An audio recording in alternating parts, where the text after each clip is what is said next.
everyone. My name is T Hunter. If this is your first time coming to my channel, welcome. And if you are a returning viewer, welcome back and thank you so much for coming back. So for today's video, I wanted to talk about this topic, take the test. Now, I don't know about you, but I have never been a fan of tests. It's not that I didn't perform well in school. I would just always get nervous when it was time for us to take tests, especially those different assessment tests like SATs. Oh my gosh, I used to be so nervous. And I know,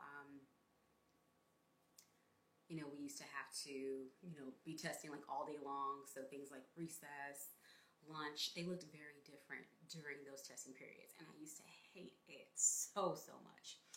But what I've learned from testing periods is that whatever is in you as far as knowledge, that's what's going to come out.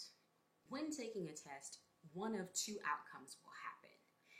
Either one, you will pass with flying colors, or two, you will get an accurate assessment of where you are. So when it comes to testing, like for me, I used to have test anxiety, so it was never something that I enjoyed doing. If you wanted to scare me, freak me out, get me on edge in school, just tell me that I had to take a test. It didn't matter that I would have ample time to prepare. Just I could be looking through the syllabus, and once I saw a test, I would start to freak out a little bit. Like, oh God, here's a test. Don't necessarily want to do these. I hate these. But they're necessary. And what I have learned over the years, and even this past weekend, what's been resonating with me is that tests are meant to show me where I am, especially spiritual tests.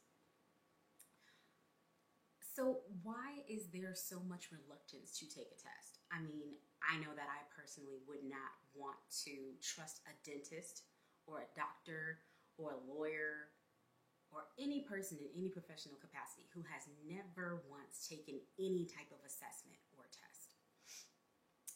I would not feel comfortable laying on anyone's operation table knowing that they felt, well, I don't really like tests. They give me anxiety. They make me feel all ill. So I just never took any tests.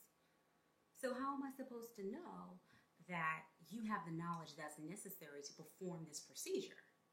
So I believe that these spiritual tests that come, tests and trials, whether it be a test of patience or it is one to strengthen your faith, to see where your faith is, whether it be a test to see where your confidence level is in God and what He has called you to do in the promises that He's made to you. Tests are God's way of seeing where exactly we are, and it gives us the revelation of where we are as well.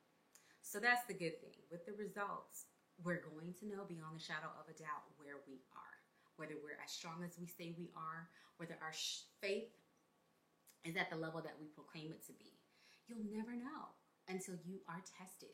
So whatever is in you is going to come out once you take your test.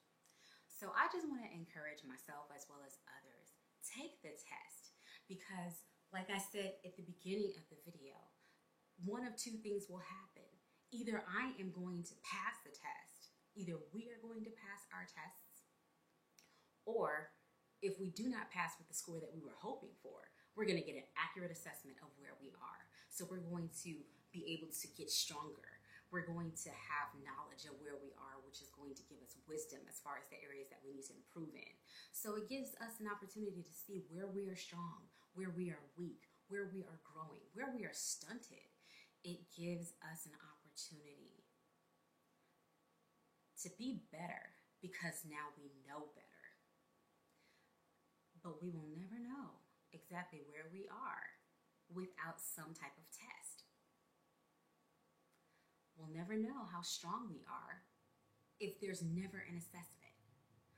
So the next time that you recognize that you are being tested in a spiritual sense, don't be afraid. Don't draw back. Don't shy away from the test. Take the test. Find out where you are. God God is going to be with you. Whether you pass with flying colors or you get the results back and you see, hey, maybe I'm not as strong in this area as I thought I was. And when it comes to wisdom, the Bible tells us, if any man lacks wisdom, let him ask God, who will give without upbraiding. What that means is God is going to give you the wisdom without making you feel like there's something wrong with you for asking for wisdom. So whether it's wisdom in how to exercise your faith, it's wisdom in how to secure finances, it's wisdom in how to cultivate healthy relationships, wisdom as far as what choices to make with your educational endeavors for those of us who are in school, going back to school, whatever the endeavors are, God will give us wisdom in every area of our lives. All we have to do is ask for it. So before you take that next test, remember that God is with you. Remember that He does not want you to fail. His ways and His thoughts are higher than ours, and He has a plan for us. And those plans are to prosper us, not to harm us. So the next time that you see a test coming your way, it's not to harm you. It's not to make you feel inadequate. It's not to make you feel as though you don't know anything. The test is to see if what you have been saying is in you, if it really is in there. The test is going to show you just how strong you are. It's also going to show you areas of weakness. It's going to show you points of growth. And it's just going to give you more knowledge. And the more knowledge that you have about yourself, the better off you're going to be. The more insight that I have about my shortcomings, the more aware and the wiser I am going to be because of it. So yes, if you haven't learned anything else, remember this, take the test. So if you have enjoyed this video, please feel free to give it a like, subscribe to my channel, and hit that bell to turn on all notifications. Thank you so much for watching, and I will see you in the next one. Bye, guys.